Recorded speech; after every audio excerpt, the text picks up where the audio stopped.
ప్రభువునందు నాకు అత్యంత ప్రియమైనటువంటి వారులారా, మన ప్రభువును రక్షకుడునైనటువంటి యేసుక్రీస్తు వారి యొక్క శుభనామములు మీ అందరికీ నా హృదయపూర్వకమైనటువంటి శుభములు వందనములు తెలియజేస్తున్నాను. ఉదయకాల సమయంలో దేవుని వాక్యాన్ని ధ్యానం చేసుకుందాము. ఈరోజు వాక్య ధ్యానం కొరకు మనం తీసుకున్నటువంటి లేఖన భాగము కీర్తన గ్రంథము 139వ కీర్తన 17వ వచనం చదువుకుందాం. దేవా, నీ తలంపులు నాకెంత ప్రియమైనవి, వాటి మొత్తం ఎంత గొప్పది. ఆమెన్. దేవుని నామనికి మహిమ కలుగును గాక. ఈ కీర్తన 139వ కీర్తన భక్తుడైనటువంటి దావీదు రాసినటువంటి కీర్తన, ప్రధాన గాయకునికి దావీదు కీర్తన. దావీదు తన అనుభవంలో నుంచి అనేక విషయాలు ఇక్కడ మనకు తెలియచేస్తూ ప్రభువుతో తనకున్నటువంటి సన్నిహిత సంబంధాన్ని, ఆయన జీవితం ఎలాగో ప్రభువుతో పెనవేసుకొని ఉందో ఆ విషయాలన్నీ తెలియచేస్తూ వస్తూ 17వ వచనం అంటున్నాడు కదా, దేవా, నీ తలంపులు నాకు ఎంత ప్రియమైనవి, నా పట్ల నీకున్న తలంపులు నాకు ఎంతో ప్రియముగా ఉన్నవి. నేను వాటిని లెక్కించాలనుకుంటే వాటి మొత్తం ఎంతో గొప్పగా ఉంది. వాటిని లెక్కిద్దామని ట్రై చేస్తుంటే ఎలా ఉన్నాయి అంటే అవి ఇసుక కంటేనూ లెక్కకు ఎక్కువై ఉన్నవన్నాం.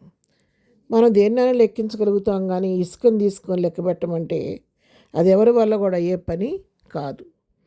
భక్తుడు చెప్తున్నాడు, నా పట్ల నీకున్నటువంటి తలంపులు బహు విస్తారముగా ఉన్నవి, వాటి ఎంతో ప్రియముగా ఉన్నవి నాకు.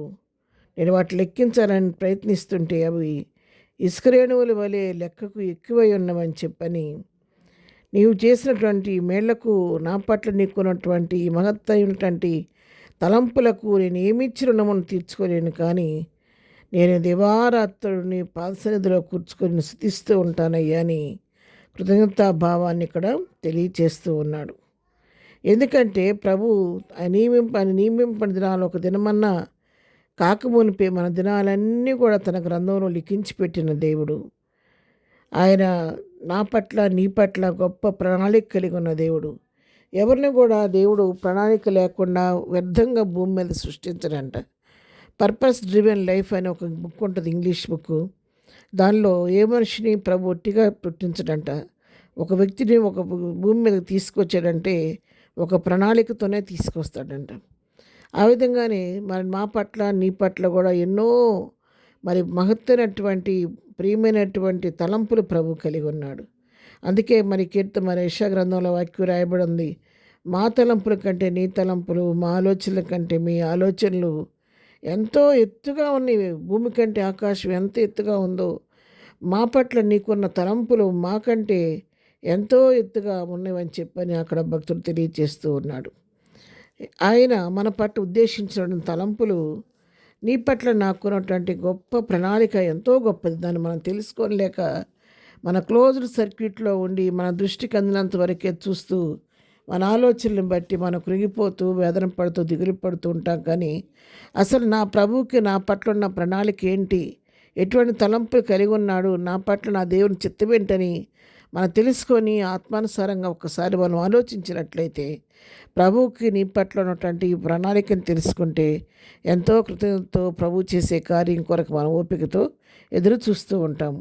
అందుకే కీర్తన గ్రంథం 31వ అధ్యాయము 19వ వచనం కూడా చదువుకుంటే, నీ యందు భయభక్తులు గలవారి నిమిత్తము నీవు దాచి ఉంచిన మేలు ఎంతో గొప్పది, నరుల ఎదుట నిన్ను ఆశ్రయించే వారి నిమిత్తము నువ్వు సిద్ధపరిచిన మేలు ఎంతో గొప్పదంట. చూడండి, భయభక్తులు గలవారి నిమిత్తము ఆయన దాచి ఉంచిన మేలు అది ఎంతో గొప్పదంట. అది ఎవరు నరులు వివరించలేదు దాన్ని. తనల ఎదుట తను ఆశ్రయించే వారి నిమిత్తం ఆయన సిద్ధపరిచిన మేలు ఎంతో గొప్పదని దేవుని వాక్యం సెలవిస్తుంది. అంతేకాదు, తన యందు భయభక్తులు గల వారి కొరకు, తను ప్రేమించే వారి కొరకు ఆయన సిద్ధపరిచిన మేలు కంటికి కనబడదు, చెవికి వినబడదు. అవి మానవ గోచరానికి గోచరము కాదు, మానవ హృదయానికి అవి గోచరము కాదని చెప్పని ఇక్కడ వాక్యం సెలవిస్తుంది. కాబట్టి ఉదయకాలం దేని గురించి చింతపడద్దు, దిగులు పడద్దు. ఎటువంటి పరిస్థితిలో ఉండి మీరు వాక్యం వింటున్నారో నాకు తెలియదు, కానీ మీ చింత యావత్తు ప్రభు పైన. దేవుడిని విడిచిపెట్టలేదు. నీ పట్ల గొప్ప ప్రణాళిక ప్రభు కలిగి ఉన్నాడు. కాబట్టి అయ్యా దేవా, నీ తలంపులు నాకెంతో ప్రియముగా ఉన్నాయని భక్తుడు చెప్పినట్టుగా, దేవా, నా పట్ల నీకున్న తలంపులు తెలియచేసి నీ చిత్తానుసారి నడిపించమని ప్రభు చిత్తానికి మనల్ని అప్పగించుకోగలిగితే ఆయనకున్న సమస్యలన్నీ విడిపించి ఒక నూతనమైన మార్గం నడిపించి నోటి నవ్వు కలుగు చేయబోతున్నాడు.